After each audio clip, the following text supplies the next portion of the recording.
น้องไปจากดวงใจไปประจำการ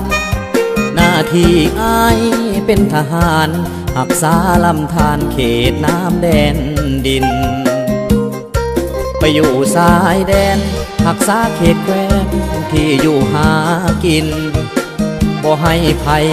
มาดูหมิ่นน้องอยู่พินอยู่บ้านให้รอดีใจที่ได้แฟนเป็นทหารน้องอยู่ทางบ้านจะประสานเรียกงานตั้งต่อคอยเป็นแม่บ้านซาหรือนานน้องก็จะรอมีอายคนเดียวนี่น้องยันแต่พ่อทุนหัวเปลี่ยนใจลมหนาวก่อนแจ้งหัวใจสะอื้นนอนกอดกับปืนบ่สดชื่นเหมือนกอดขวัญใจเมื่อยามกินข้าวกินฮอดเจ้ายามจากมาไกลเห็นนกนั่นง้อยกิ่งไม้ห้องมาใส่เปรียบเหมือนเสียงนาผู้หญิงฮักจริงคือสายกาหารฮักษาทักเมืองฮักบ้านเขตสถานทงเพียงผู้ดอยเหตุการณ์นั้นได้อายอย่าได้มีใจท้อถอยน้องนี้ขอเอาใจซอยจะรอคอยแต่อายสายใจน้องเอ๋ยขอเอ่ยคำว่าขอลา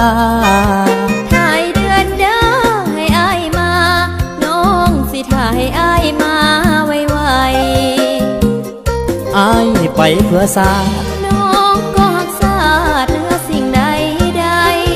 หักเขาคงสุขสมใจเมื่อสาดเราได้คงเมืองทาวร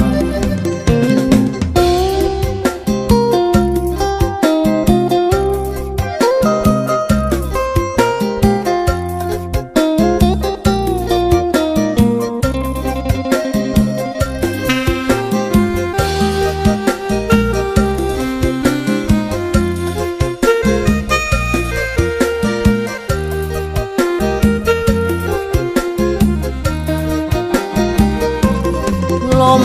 หนาวก่อนแจ้งหัวใจสะอื้นนอนกอดกับปืนบ่สดชื่นเหมือนกอดขวัญใจเมื่อยามกินข้าวกินฮอดเจ้ายามจากมาไกลเห็นนกนั่นง้อยกิ่งไม้ห้องมาใส่เปรียบเหมือนเสียงนาผู้หญิงฮักจริงคือสายกาหารฮักษาทักเมืองฮักบ้านเขตสถานทงเพียงผู้ดอยเหตุการณ์นั้นได้อายอย่าได้มีใจท้อถอยน้องนี้ขอเอาใจซอยจะรอคอยแต่อายสายใจน้องเอ๋ยขอเอ่ยคำว่าขอลาถ่ายเดือนเด้อให้อายมาน้องสิถ่ายอายมาไว